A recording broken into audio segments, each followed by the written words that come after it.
j'avais mes cousins qui dansaient déjà quand j'étais petit. Donc je rapprochais du mouvement, on va dire, pour essayer d'apprendre. En fait, j'ai même pas eu le choix vraiment de m'approcher. C'est mon cousin, il m'a dit viens, faut que tu danses avec nous, machin, etc. Et en fait, ça a été un échappatoire, ça a été un exutoire, c'était une façon de vraiment d'exprimer ce que je ressentais quand j'étais en colère, quand j'étais heureux.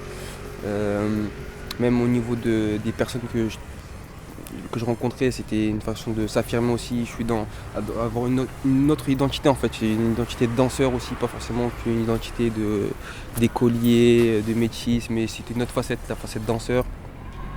Ma mère est française et mon père est camerounais. Après, je me suis rendu compte tard que j'étais métis. Tu vois, c'était quand je devais avoir sur les coups de 8 ans, 9 ans que j'ai vraiment compris que j'étais différent physiquement, etc. Et à partir de ce moment-là,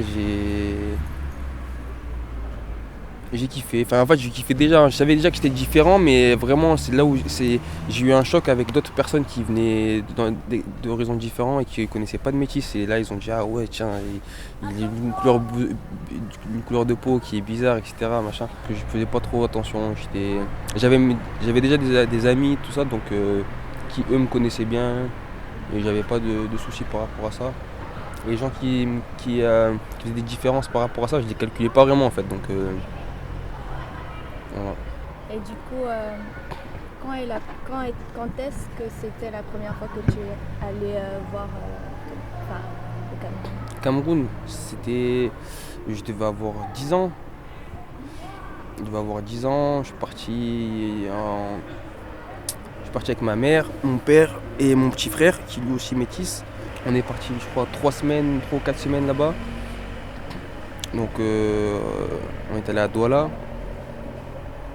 Et là, j'ai rencontré déjà toute la famille enfin une partie de la famille du côté de mon père, des cousins. Et ouais, c'était une bonne expérience quand je suis rentré en France, j'ai été changé un peu. Il y a eu plusieurs épisodes qui m'ont. En fait, la première fois que je suis allé, le premier matin où je me suis réveillé, je m'attendais à avoir des céréales, des cornflakes. C'est comme on a tout le monde, tu vois là-bas, tu fais ça, des cornflakes. Tac, j'arrive, ça me sort du poisson, comment ça s'appelle Non, bâton de manioc. Après ça, je connaissais, c'était les. Ah punaise, comment on appelle ça? Porc épic. Ça m'a mis du porc épic au petit déjeuner. Ah, j'étais pas bien. J'ai dit non, mais c'est quoi ça? Et après, au fur et à mesure, je me suis en fait, vu que j'étais petit, je me suis vraiment bien acclimaté. Là-bas, j'ai vu qu'il y avait vraiment. Même pour jouer dehors, c'est pas comme en France où tu joues avec des amis et tout. Ouais, allez, viens jouer avec nous. Même là, quand tu viens jouer dehors, c'est dur quand tu joues dehors. C'est la street, tu vois. C'est vraiment pas pareil. On te vole tes affaires sans pression et faut pas se laisser faire, quoi. Moins sur les batteries d'origine. Attention aux batteries qui font une. Au niveau culturel, découverte et tout ça, que je suis allé dans le village d'origine de mon père, visiter en fait le nord du Cameroun, une partie qui est différente de la culture même de mon père et tout, mais ça c'était vraiment, ça m'a vraiment fait plaisir. Par rapport à moi, mon identité, savoir d'où est-ce que mon père venait, aussi de me renforcer moi dans mes convictions, savoir aussi répondre à certaines questions, ça m'a renforcé dans mon identité. Quand tu grandis avec des gens qui ne sont pas similaires à toi physiquement, même ils n'ont pas les mêmes vécus, et au niveau identité, tu te perds un peu. Tu sais pas vraiment.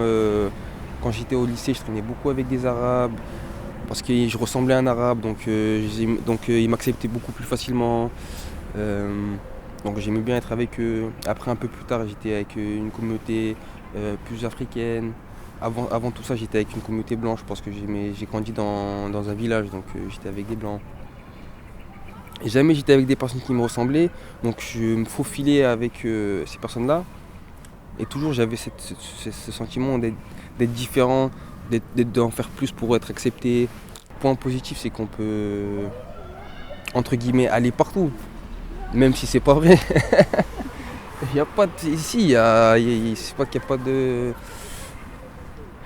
Le beau côté, c'est qu'on est beau. Non, c'est... Mais ça, je pense que le point positif, c'est l'ouverture d'esprit. C'est que dès qu'on est, en fait, on est ouvert d'esprit. Parce que sans même voyager vraiment, on a déjà voyagé par notre façon, notre identité. Et moi, je pense qu'on a une fibre différente pour accepter une autre personne qui est différente. On a une prédisposition pour ça.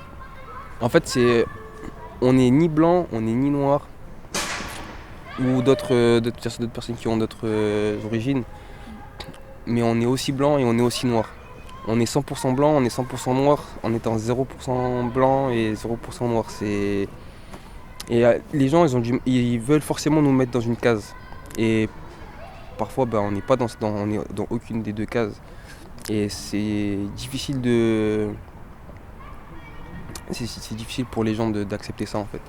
Et ça rend du coup notre identité aussi complexe.